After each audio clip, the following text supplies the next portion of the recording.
côté satisfaction, les résultats publiés par Nvidia hier soir ont propulsé le titre au-delà des 1000 $, alors que l'activité est au beau fixe et que les perspectives du groupe pour le deuxième trimestre de son exercice en cours sont supérieures aux attentes. Et puis côté déception, les investisseurs ont pris connaissance du compte-rendu de la dernière réunion de politique monétaire de la Fed avec des grincements de dents. Si Jérôme Powell a déclaré que le prochain mouvement de la Banque centrale, il l'a répété, ne serait pas une hausse des taux, eh bien certains membres du FOMC semblent suggérer qu'il ne faut pas hésiter à relever les taux si nécessaire, de quoi remettre de l'incertitude sur les marchés. Résultat, notre CAC 40 termine à plus 0,13%, il n'a pas vraiment choisi, vers les 8102 points et 2,5 milliards d'euros échangés à 17h45. Le Dow Jones, lui, il est resté bloqué sur la Fed, il cède 0,7%, quand le Nasdaq fait lui plus 0,7%, tiré donc par Nvidia qui grimpe de 10%. Et oui, du côté des valeurs en hausse à Paris, c'est un petit peu moins fort. EuroAPI domine, quoique le SBF 120 et le SRD, le spécialiste des principes actifs, a annoncé un accord de sous-traitance signé avec une entreprise mondiale de santé animale. La valeur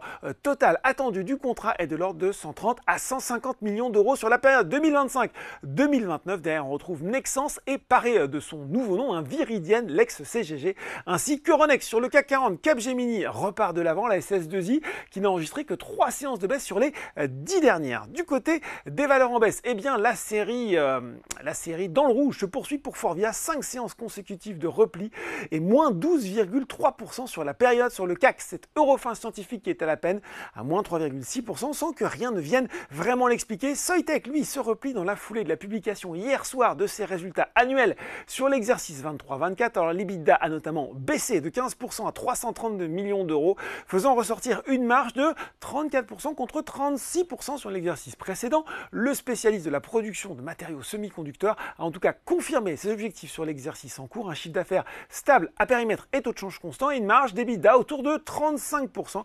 UBS a par ailleurs confirmé son conseil à l'achat avec un objectif de cours inchangé à 171 euros. Et puis sur le CRD, on assiste à des prises de bénéfices assez logiques sur Clariane après l'envolée des derniers jours. Voilà, c'est tout pour ce soir. En attendant, n'oubliez pas, tout le reste de l'actu éco et finance est sur Boursorama.